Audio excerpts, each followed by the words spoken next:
Is AI bad or is it good? Is AI creative or is it only for repetitive tasks? And how does AI collect data? Should we be fully transparent or should we keep things secret for our company's competitive advantage? Oh yeah, and one last thing. Does AI actually have bias? From the Soar Studios, this is the AI to Uplift Humanity podcast. I'm Justin Brady, and today I'm joined by Briana Brownell, founder and CEO of Pure Strategy. Briana, thanks for coming on the show. You're very welcome. I'm excited to be here. And I'm excited to have you here. So I do think everyone gets the wrong idea about AI. And I'll start with me. I've said this numerous times. I kind of have this view that humans are good at being creative and AI is good for repetitive tasks. And that's it, right? But I have a question here. But first, can you give us just a really, really simple overview of what you do and what Pure Strategy does? And then I'm going to go into my question. Yeah, sounds good. Well, it's funny that you mentioned that people have such different ideas about what artificial intelligence is. My mother, I think, thinks that I create killer robots like the Terminator. So definitely there's a big sort of misnomer, I think, in the public. I'd love to challenge your idea that AI can't be creative, because that is one of the, I think, most interesting areas of artificial intelligence right now. And it's an area that I do a lot of work in as well. But to answer your question about, what AI is, in its simplest, it's some kind of automated decision system that has some kind of intelligence inside of it. So the definition of what is intelligence, is that human-like intelligence? Is that some other abstract form of intelligence? Right, that's why there's so much disagreement with what AI actually is. Yeah, and to your point, we actually still have that disagreement even in the human standpoint of what intelligence is. Absolutely. Is intelligence an SAT score? Is intelligence the ability? See, I maintain, because I'm more of a problem solver, that being extremely intelligent and attractive, of course, that has to play in there, is about people who problem solve. I'm just kidding, of course, for everyone saying, what's wrong with this guy? But I think like problem solvers, that's intelligence. But someone else may say, no, the ability to recall information, the ability to do well in the SAT is intelligence. There's, of course, no right answer. So we have that. We still haven't figured that out from a human perspective. So like I said earlier, I've always had this idea that humans are good at being creative and AI is good for repetitive tasks, generally tasks that humans hate to do. But is there overlap? Can AI actually empower us to be more creative? Because even today, I am under the impression that AI is not a creative thing. It is a repetitive task thing, and the humans are creative. So is there overlap? Is there a lot of overlap? Just a little? Help me cut through that. So it's interesting because one of the biggest areas of artificial intelligence, if you look at history, was about being able to teach an AI to play chess. And chess was always considered this very human, creative game where you have to have a feel for your opponent. You have to have a, feel for the board and understanding that kind of sense of position. But then artificial intelligence took the chess world by storm and essentially solved it by looking at a much more complex vision of the game, throwing out all of that sort of human element of it. And so when we think about the challenges in artificial intelligence today and the differences in the way that humans conceive of creativity, AI is absolutely encroaching on a lot of things that we think make us human. And I think that that's really, really exciting place to be, because at the end of the day, it helps us understand ourselves better. It helps us understand how we can be creative, how we can take on new projects and learn new things. So that's what makes me really excited about the AI world today. So I think it was Dan Pink's A Whole New Mind. And I think it's where he talks about in the future, the creative will drive society forward, and because everything else will be, I think he calls it the 3 A's, I want to say: Asia, automation, and there's another one. I'm under pressure here. Anyway, and basically one of the things is like automation and AI can do the repetitive tasks, but humans, the humans that succeed are the creative skills what sets us apart. So I'm hearing that maybe in the future the creative skill won't set us apart. Is that what you're saying? Yeah, I think that artificial intelligence, there are a lot of sort of creative tasks that AI can bring about, and it really changes the way that we think about human creativity. In some ways, you can think of it as technology empowering us to express ourselves in ways that you never would have been able to without that technology. So, sure. Okay. Creating visual art, creating music, all kinds of different areas. So you're also making now, maybe there are two claims here, but you're claiming that AI can be creative. Maybe that's what you're claiming. But you're also claiming that AI, when used as a tool by people, can make us more creative. Is that safe to say? Yes, absolutely. Okay, so this leads into a question a lot of people have then, which is, when I say AI can be creative, or I guess when you say that, I'm a little on the fence still, I'll be honest, Briana.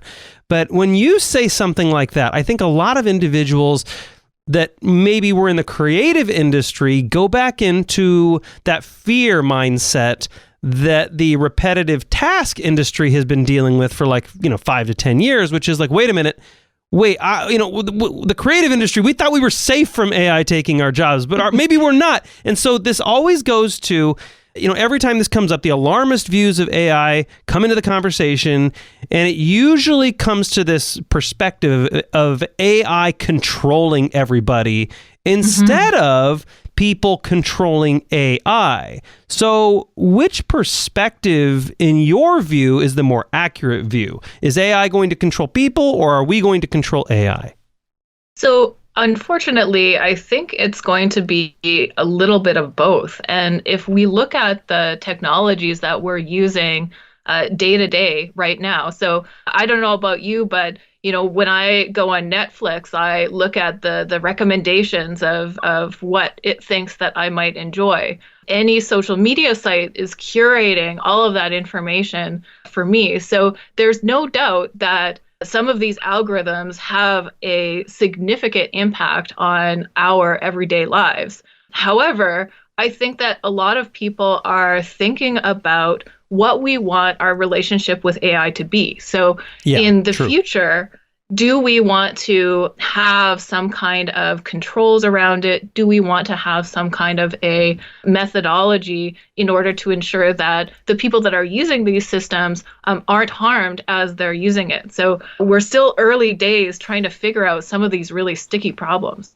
Now, I would say, I like the Netflix example, but I would say that's more of suggestion, right? Like, it's no different from a magazine of humans, for example, telling you what shade of makeup you should wear in the woman's fashion magazine, or in the men's outdoor magazine going fishing. I did a fishing example on a podcast years ago, and it didn't go so well because I don't know much about it. But, those are suggestions, but no one would really say that magazine is controlling people, right? Like, are you talking about, do you see a future where AI actually does control people, or AI just gets really good at suggesting? I think that they're one and the same, because when you think about, the whole reason that advertising works is you're exposed to sort of a lifestyle or something that you think is going to change or improve your life. And advertisers have been working for decades on being able to figure out how to encourage people to make a purchase. And then when we look at some of these technology platforms that are completely built around engagement and sort of keeping people's attention within that platform, their entire incentive is to keep you in there, to keep you interested. And so, you have to wonder, do I really have as much control over how I spend my time as I think I do? So I think we're right at that cusp where we're starting to see real significant impacts on people's lives as a result of some of the technologies we're using. Yeah, and so I've spoken with Nir Eyal before. I'm not sure if you're familiar with his work. He wrote Indistractable, and he also wrote Hooked. And his viewpoint on this is he takes a very strong stance against, and you didn't use this word, but he takes a very strong stance against people who call these things addiction, which kind of implies that it's out of someone's control, and he calls them a distraction. And he says when you look deeper under the surface, these are more of a distraction and the user escaping something else than they are something that's truly an addiction. Now, he does clarify that for a small percentage of the public, they do tend to get addicted to things, so he's not downplaying that. So I would be fascinated to see, like, you and him have a discussion on, okay, but does AI change the game? Can AI actually control based on like superior algorithms or right time, right place, hitting someone when they're most vulnerable? My gut says he'd probably say it's still not controlling you. It's just a very strong distraction. But I don't know. Maybe that changes something. I think one of the fears, another fear about AI is like how it collects data, right? Because we're all familiar with how people collect and retain data. In my case, poorly. if you tell me something, I'll probably forget it unless I write it down. And so we're generally familiar with the rules, how this works, right? Because we're all people ourselves. We collect it visually, audibly, we collect it emotionally. But a lot of people, I think, are concerned about AI because they don't understand how it collects information or what it retains. Is that a fair assessment? Yeah, I think you're right. I think that one of the challenges that artificial intelligence is having right now is that a lot of people are not engaged in the technology creation. They're sort of passive consumers of it. And I think that that's a real negative because I think that we should all have some kind of a way in order to help shape that future with artificial intelligence. Sure. So you're saying that people are they're, again, it comes back to they're scared of it because they don't know enough about it and they don't look into it. Then what they need to do is get more engaged and understand it, and they will, I think, let me ask this in the form of a question. If they get more engaged and they understand it and they do the research and they're fearful, what do you think they're going to find? I think that it's probably likely that a lot of people will be interested in sort of the ways that it's kind of impacting their everyday lives in ways that they would never have sort of realized. So even if you look at things like, credit scoring or, some of the automated, scoring algorithms that are out there for, determining whether or not somebody should get bail or not, things like your Netflix recommendations, things like, the notifications on your phone. I think that having more people involved in that conversation is a net good. And the technology industry as a whole has not done well trying to bring people into that conversation. A lot of it's really sort of blocked off. It's, private conversations and, back rooms, no transparency, no conception of, whether there's bias or fairness in the algorithms that they're creating. And so that conversation is just starting. And I'm hoping that as people learn more about AI and are more affected by it, that there's more action from people who are impacted by it. And part of the challenge there, there are a few challenges, right? There's one, which is they want to protect those algorithms in their business. Because if they give that up, they're afraid, this amazing breakthrough that everyone's just going to copy it, which I think is a valid concern. But there's also something, I think it was a TED Ed video you did where you mentioned, and it sounds funny when I say this, but I've worked with some AI and computer vision companies before. So, but there's no other way. Like in some cases, AI engineers they're not even entirely sure how AIs make decisions sometimes. Yeah. That actually, I think, is one of the most interesting and important areas of AI right now. So we were talking earlier on about the ideas of can AI be creative? I absolutely obsessed with the idea of can some of these AI systems surprise us and give us some kind of a result that we weren't expecting? Right. And in some ways, I think that that's the great promise of AI is to say, okay, well, doctors diagnose a certain type of cancer by looking at these factors. But the AI is seeing something completely different. Now, all of a sudden, we're able to actually learn from that and create systems that are much better when AI and humans work together. Yeah, is that okay? So this isn't a leading question or anything. I don't know the answer to this, but is that more the AI can follow rules better and we're more likely to fall into bias, or is that something else? Because, for example, there was an AI. This example is going to elude me, isn't it? But there was an AI that was picking up on things because it was following these very predetermined rules that the engineers set for it, and people were falling into bias and ignoring certain things because of that bias and because of the distractions in front of them, and the AI was holding firm and fast to the rules that was set, and so it was finding things they didn't notice before. Is that just because AI is really good at holding to its patterns, or is it like really good at learning? So there's sort of a bunch of different kinds of AI that, you could use for different kinds of decision making, because, and in some cases, you have the opposite case where it's actually the AI that's biased, or it's picking up something that a human would immediately realize is irrelevant. So an example that I saw was in classifying images, looking to see whether the image was of an Arctic fox. Well, it actually wasn't figuring out what the fox looked like. It was looking at the environment, and it was noticing that, foxes are more likely to appear when there's snow on the ground and they're in, sort of a nice forest and that kind of thing. And so, a human would immediately realize that the AI is looking at the wrong thing. So sometimes we can correct it, and sometimes it can correct us.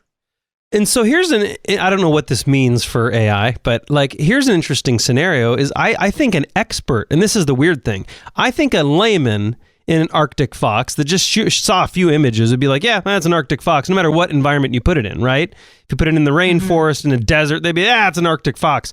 But a professional is probably the one that would question what it is. Well, that's probably not an Arctic fox because it's in a jungle or a desert. I wonder if that's some new breed. You see where I'm going with that? Yeah, definitely. And I think it's funny because in some cases, your expertise can work against you. And I think that's a really good example of it. That's my problem, Mom. It's just that I'm really smart and that works against me.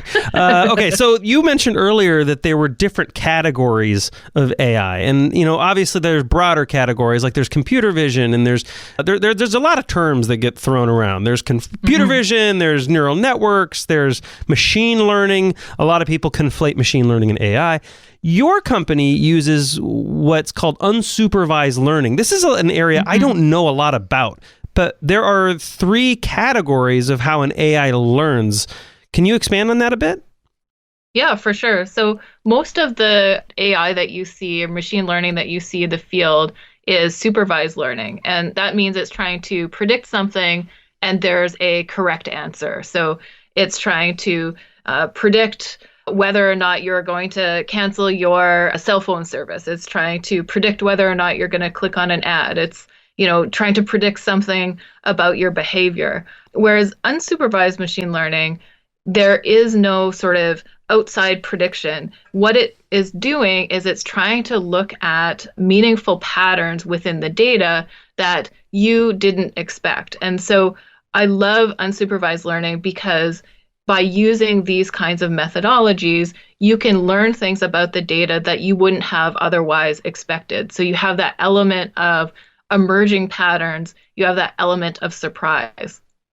So supervised and unsupervised learning, when we use those terms, does not necessarily mean that in one case a person is supervising and in another case the AI is doing whatever it wants. That's not what that means. That's right, yeah. And there's also reinforced learning. How's that different? So reinforcement learning is often used reinforcement learning. Did I get that wrong? Reinforcement learning. Okay, got it. It's often used in games, for example. So being able to achieve a goal inside of a game. So that could be winning the game. It could be, scoring a lot of points, etc. All of the all of those AIs that you see playing all of these, old video games and that kind of thing, often those are reinforcement learning. So it's sort of, you still have a goal, but it's the method in which you sort of reach that goal is a series of actions. So it's a little bit different than supervised learning. So I want to tap into what you said here like 2 minutes ago. You mentioned about basically predicting human behavior. So how far does that extend? Are we able to holistically understand what kind of decisions a person's going to make and why? And is that only on the internet, or are we going to start using that through like camera surveillance systems? And I'm not saying there's all sorts of nefarious reasons. You could use this for a lot of positive reasons, I think people forget, like predicting a car crash or predicting a slip and fall, that kind of thing.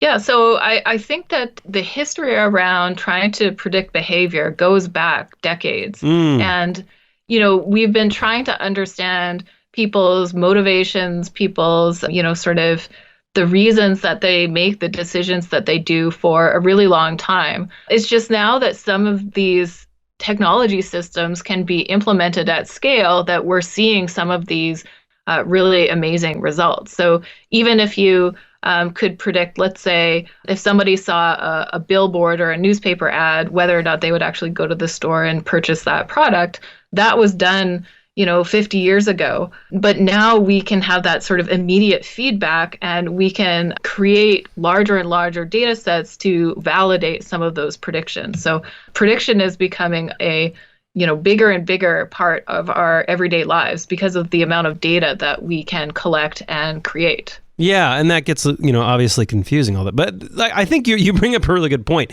What was his last name was Poole, I want to say, but I think it was in the 70s or 80s. This is basically pre-iPhone. Target was doing an exceptional job predicting consumer behavior based on their purchasing habits, associating them with their credit cards.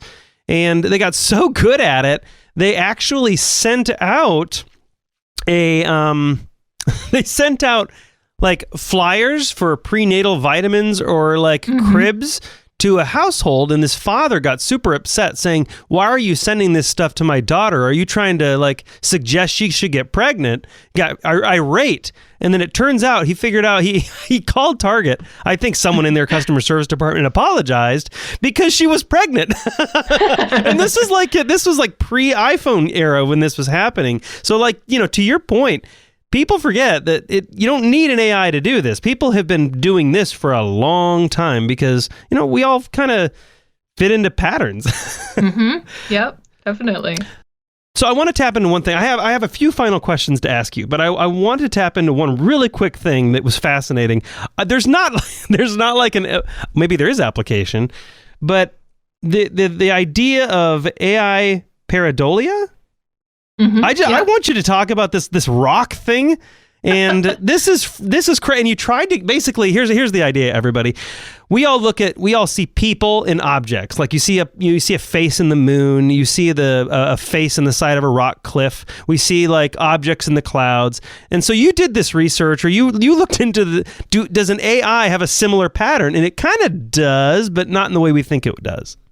Yeah, so it's really interesting because the pareidolia is a really sort of human phenomena, right? Because you see, there's the face on Mars that, NASA took this picture and everybody was, sort of up in arms thinking that, this picture is evidence of Martian life, that they've created these, huge carvings on the planet. And it's like a lost civilization, right? We let our imagination kind of run wild a little bit. And the reason that, in our brains, the reason that happens is because, for babies, it's really important to know when your parent is sort of looking at you or when another human is looking at you. So it's a sort of built-in sort of bias in our brains to recognize that pattern over and above any other sort of specific pattern. And this is what sort of created the idea of art way back in sort of human evolution, because all of a sudden you could see something that was representative of something else. So it was a rock, but there was a face in the rock, and you understood that that wasn't a face but it was a face, right? Right. Yeah, exactly. So it's absolutely fascinating because, you have to think about artificial intelligence and, is there going to be a point where this kind of thing happens to an AI where it sort of recognizes and realizes that kind of pattern somewhere else that, we would never even realize that it was sort of seeing it in such a different way. Yeah, and it's basically AI did have that effect, but it had like, I think on the moon, where most people were seeing a face in the moon or something, AI was seeing pizza or something like that. Which, you know what, I'm going to take the AI side on this one. I see pizza probably more often than I should too. Okay, well, it wasn't blue cheese, which is kind of funny. So I do have a few questions here because obviously you've achieved a certain degree of success. You're on the podcast. We're happy that you're on the show. And we have what we call kind of the lightning round on the Uplift Humanity podcast. And these are just questions to help us understand a little bit more about you. So who was the greatest mentor or teacher in your life that saw something in you didn't see in yourself? Oh, goodness. I've been lucky to actually have had a lot of wonderful people kind of around me to sort of help me grow in various different ways. But I think probably the number one person was my dad. So my dad was a math and science teacher. Oh. And when I was a kid, I was really into music, and I still am. But he recognized that a lot of times kids who are really good at music are actually really good at math. And It was sort of taking the form of interest in music. And so he sort of steered me a little bit into the math and science area when I was, I wanted to be like a Broadway singer and, and all that stuff, right? And once I really got into the mathematical and scientific topics, I just, loved it. It was just the perfect place for me. I didn't know the connection between math and music. It's really interesting. And especially when you talk about, musical theory and like why certain sounds sound good together, why certain chords, progressions of chords resolve and all that kind of thing. So yes, kids who are very good at music are often also very good at math. Okay, so next question in the lightning round here is, we should have like hip theme music. We'll put that in post right here. Sounds good. Okay, so when did you personally shift your attention to using AI to uplift humanity? Like when did that become a focus for you? So in university, one of the books that I read was Douglas Hofstadter's book. It's a collection of essays that he wrote for Scientific American. And one of the essays was about self-reference. So he had a bunch of sentences that were, like this sentence is 5 words long or something, and a bunch of sort of examples of this kind of thing. And it was really fascinating because I never thought about this idea of having, sort of a system and then having to kind of like look at the system from a different perspective because now you're part of a larger system. And so like these thoughts, these ideas just completely fascinated me. I got into, Gödel's incompleteness theorem and all of that kind of thing. And so that was really the catalyst to sort of say, how can I think about technology in sort of a larger way? So, yeah, that's absolutely fascinating. Are there any other books that come to mind? That one was absolutely... And what was the name of it again? I didn't write that down. So it's Metamagical Themas. So like it's an anagram of mathematical games, which of course is its own fun thing. That's absolutely crazy. And go ahead, sorry. Yeah, so he has a number of other books that I really enjoyed, and they all kind of have similar themes around, what is the mind and, what does it mean to be human? What is creativity? All of those kinds of things. And so, of course, I just absolutely was fascinated by all of those books. Yeah, and that led you to where you are today. Definitely. That's absolutely crazy. Thank you, Dad. My dad has a big impact in my life as well. And I really appreciate his ability to shape my own life. So I'll give you, and my mom's amazing too. I don't want to throw my mom out there either, but no, that's super cool. And it's really cool that he tapped into that. My wife's a music teacher, so naturally I need to tell her the connection between music and math now. Oh, definitely. I did not know that. And it's also really cool that you have an opera background. You wanted to go into opera?